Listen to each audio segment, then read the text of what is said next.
নবান্নে প্রথম মন্ত্রিসভার বৈঠকের পর রাজ্যবাসীকে ভরসা রাখার বার্তা দিলেন মুখ্যমন্ত্রী শুভেন্দু অধিকারী। আমরার অর্থাৎ আমি নয় আমরা নীতিতে চলবে বিজেপির সরকার এবং সেই স্লোগান ভয় আউট ভরসা ইন। নবান্ন থেকে রাজ্যবাসীকে বার্তা মুখ্যমন্ত্রী। সরকার চলে তথ্যের উপরে, সরকার চলে নিয়মের উপরে এবং সরকারি সিদ্ধান্ত হয় সংবিধানের কতগুলো বিষয়ের উপর। এই গভর্নমেন্ট আমিত্বে বিশ্বাস করে না, আমরা নীতিতে চলবে। রুলস, অ্যাক্টস, সংবিধান একে প্রায়োরিটি দিয়েই আমরা কাজ করব। আমরা আশা করব এই সরকারের কোনো সিদ্ধান্ত নিয়ে সমালোচকরাও কোনো সমালোচনা করতে পারবেন না, এই রকম সুযোগ এই সরকার দেবে না। ভরসা রাখতে পারে। ভয় আউট ভরসা ইন। ভরসাটা আমাদের উপরে রাখুন, আমরা ঠিক পথে চলব। ভয় আউট এই বার্তাও কিন্তু শোনা গেল যখন সচিবদের সঙ্গে বৈঠক। সেই বৈঠকে আজ সচিবদের সঙ্গে যখন বৈঠক করেন মুখ্যমন্ত্রী, সে সময় তিনি বলেন যে একেবারে ভয়মুক্ত হয়ে কাজ করতে হবে, এই বার্তাই তিনি দেন। এবং তার পাশাপাশি একটা গুরুত্বপূর্ণ নির্দেশ দেওয়া হয়েছে, বলা হয়েছে মৌখিক নয় লিখিত নির্দেশে কাজ হবে। এই বার্তা দেওয়ার কারণ কি, প্রেক্ষিতটা বোঝার চেষ্টা করবো, কারণ জানার চেষ্টা করবো। সোমরাজ রয়েছে আমার সঙ্গে। সোমরাজ, দেখো, আজকে যখন সচিবদের নিয়ে বৈঠক করেন মুখ্যমন্ত্রী শুভেন্দু অধিকারী, সেই সময় 1.5 ঘন্টার বৈঠকে স্পষ্টভাবে জানিয়ে দেওয়া হয় যে ভয়হীন ভাবে আপনারা কাজ করুন। এবার থেকে সরকারের যা নির্দেশ হবে সব লিখিত নির্দেশ হবে এবং লিখিত নির্দেশ মেনে কাজ হবে, কোনো মৌখিক নির্দেশে কাজ হবে না। শুভেন্দু অধিকারী বৈঠক চলাকালীন এটাও বলেন যে যখন মনে করবেন আপনারা আমার অ্যাপয়েন্টমেন্ট নিয়ে চলে আসবেন, খুব আর্জেন্ট হলে সরাসরি চলে আসতে পারেন। মুখ্যমন্ত্রী শুভেন্দু অধিকারী এই বার্তা সচিবদের উদ্দেশ্যে রাখেন। পাশাপাশি তিনি বলেন যে প্রয়োজনে আপনারা দিল্লিও যেতে পারেন, দিল্লি যাওয়ার ক্ষেত্রে কোনো রকম বাধা নেই। অ্যাডমিনিস্ট্রেশনে এবার রিফর্ম হবে, সংস্কার হবে, এই বার্তাও সচিবদের উদ্দেশ্যে রাখেন মুখ্যমন্ত্রী শুভেন্দু অধিকারী বলেই সূত্র মারফত খবর।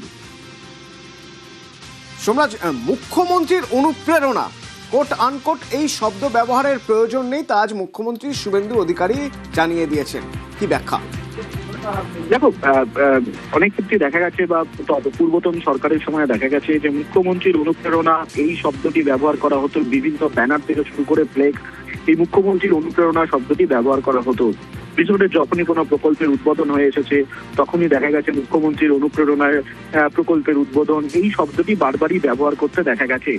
এবারে আজকে যখন সচিবদের নিয়ে বৈঠক করেন মুখ্যমন্ত্রী শুভেন্দু অধিকারী, সেই সময় একটা বিষয় স্পষ্ট করে দেওয়া হয় যে মুখ্যমন্ত্রী অনুপ্রেরণা এই সব শব্দ বলার দরকার নেই এবং তিনি এটাও বলেন এখন কথা কম কাজ বেশি হবে।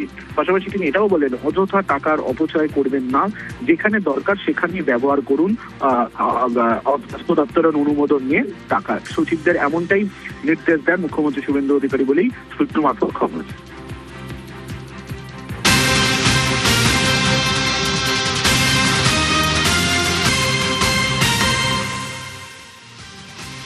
আরো একটি গুরুত্বপূর্ণ সিদ্ধান্ত, অবসরের পরেও যেসব কর্মীরা নিযুক্ত ছিলেন তাদের এবার বাদ দেওয়া হচ্ছে। রাজ্য সরকারের বড় প্রশাসনিক সিদ্ধান্ত, মনোনীত সদস্যের মেয়াদ শেষ হয়ে গেলেই অর্থাৎ 60 বছর হয়ে গেলেই তারপরে আর কোনো আধিকারিক পদে থাকতে পারবেন না। সোমরাজ, এই সংখ্যাটা মোটামুটি কত ছিল এবং এই সিদ্ধান্তের পিছনে কি কাজ করছে?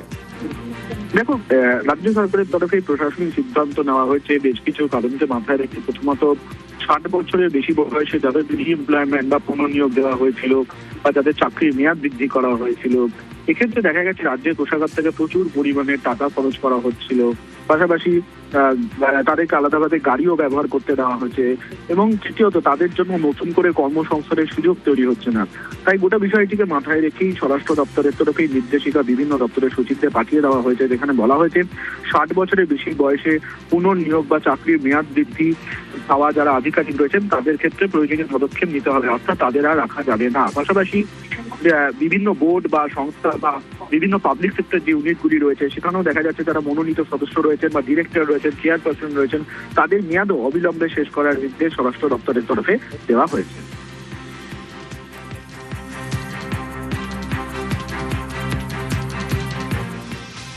বাংলায় বিজেপির প্রথম সরকার, বিজেপির জয়ী প্রার্থী 206 জন প্রার্থী যারা রয়েছেন শুভেন্দু অধিকারী তাদের সঙ্গে বৈঠক করলেন নবান্নে।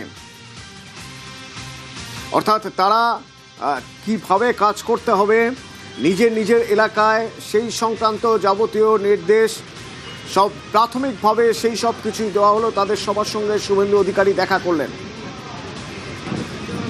এবং আজ নবান্নে দফায় দফায় বৈঠক হয়েছে, মন্ত্রীদের সঙ্গে দেখা হয়েছে, ক্যাবিনেট হয়েছে, সচিবদের সঙ্গে বৈঠক করেছেন মুখ্যমন্ত্রী বিধায়ক যারা বিজেপি প্রার্থী যারা জয়ী হয়েছেন তাদের সঙ্গে বৈঠক করেছেন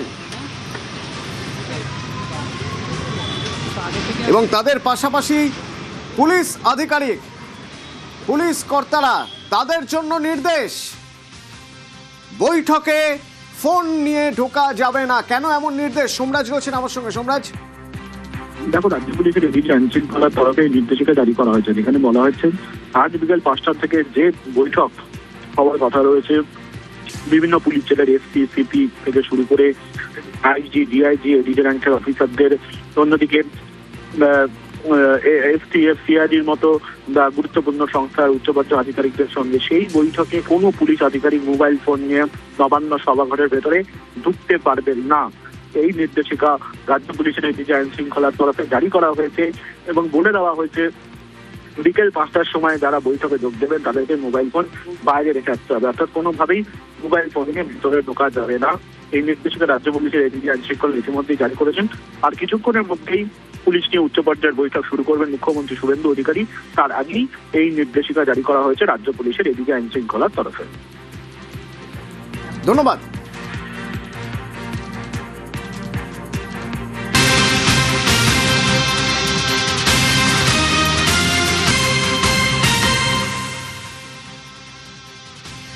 শুভেন্দু অধিকারীর পিএ চন্দ্রনাথ রথ, সেই চন্দ্রনাথ রথ খুনে ধৃতদের পুলিশ হেফাজত, তিনজন গ্রেপ্তার হয়েছে এবং সেই তিনজনকে উত্তরপ্রদেশ এবং বিহার থেকে এই তিনজনকে গ্রেপ্তার করা হয়েছে।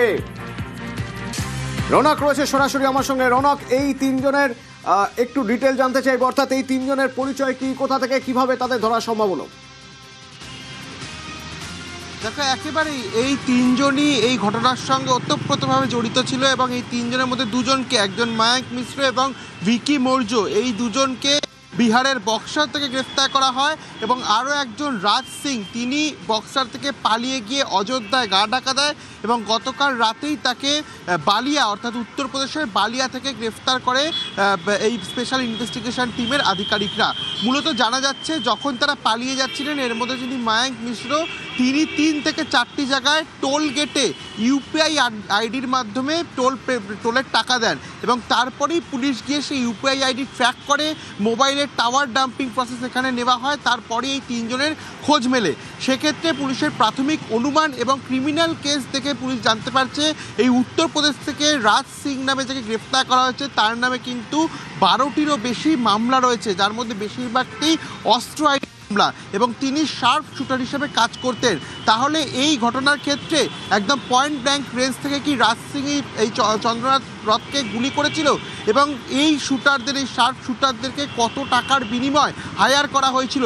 কারণ এই তিনজনই বিহার বক্সার এলাকায় বেশ কয়েকটি এরকম ডন বা ক্রিমিনাল অ্যান্টিসোশ্যাল গ্রুপ রয়েছে, তাদের সঙ্গে ওতপ্রোতভাবে জড়িত রয়েছে এবং তাদের সঙ্গে এদের লিঙ্ক পাওয়া গেছে। সেই কারণে কিন্তু আজ আদালতেও পুলিশের তরফ থেকে জানানো হয়েছিল যে এদেরকে নিয়ে রাজ্য এবং রাজ্যের বাইরেও বিভিন্ন জায়গায় তল্লাশি অভিযান করতে হবে। কেন কিনা এদের যে নেটওয়ার্ক, একটা বড় নেটওয়ার্ক বিভিন্ন জায়গায় ছড়িয়ে ছিটিয়ে রয়েছে, সেক্ষেত্রে তারা কারা, অর্থাৎ এই তিনজনের পেছনে আরও বেশ কয়েকজন রয়েছে, তাদেরকে শনাক্ত করতে কিন্তু ইতিমধ্যে আদালতে পুলিশ 14 দিনের হেফাজতের আবেদন করে, পরবর্তীতে বিচারক 13 দিনের হেফাজত মঞ্জুর করে এবং এই হেফাজতে থাকাকালীনই তাদেরকে জিজ্ঞাসাবাদ করে এই যে বড় র্যাকেট বা চক্রের হদিশ পেতে চায় তদন্তকারী আধিকারিকরা। অতএব তাদের জন্য আমরা পিসি পেয়ার ছিল আমাদের 14 ডেজের, লার্নেড কোর্ট 25th অবধি আমাদের পিসি পেয়ারটা অ্যালাউ করেছে। সেকশন অ্যাডিং এর প্রেয়ার করেছিলাম প্রমাণ লোপাটের, সেটা লার্নেড কোর্ট অ্যালাউ করেছে। আমাদের এটা এসআইটি ঘটনা হয়েছে এবং পুরো টিম বিভিন্ন জায়গা থেকে ইনভেস্টিগেশন চলছে। 24th ওদেরকে প্রোডাকশন হবে, 24th দেখা যাক কি হয়।